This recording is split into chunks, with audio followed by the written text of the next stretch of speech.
A selección española debutou por todo alto no Mundial Júnior de balonmán. Rodeados dunha afección que non parou de animar dende o primeiro minuto, o conxunto de Isidoro Martínez impúxose a Estados Unidos cun resultado final de 34-13.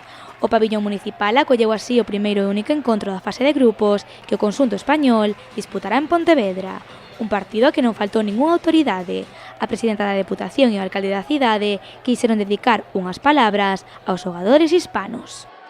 Queremos que volvades por aquí a facer deporte ou a gozar deste país verde e suave, cheo de historia, de engados e de vida. Estáis en una provincia que llegó a tener 4 equipos en la máxima categoría, lo que entonces nos convirtió en la llamada milla de oro de este deporte en España.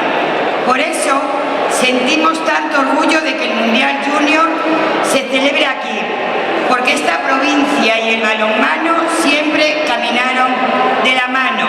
Tras a vitoria do conxunto español, o pabillón municipal acolleu a gran cerimonia de inauguración, un acto no que a música e o color foron os protagonistas. Por esta pista pasaron as escolas de baile Unidance de Vigo e Galicia en Danza de Baiona. Tamén o grupo de gaiteiros Álvaro e Suso Costas de Mític a ritmo de Xogo de Tronos. O broche de ouro puxo a banda galega Broken Pitch coa súa canción Fight Together.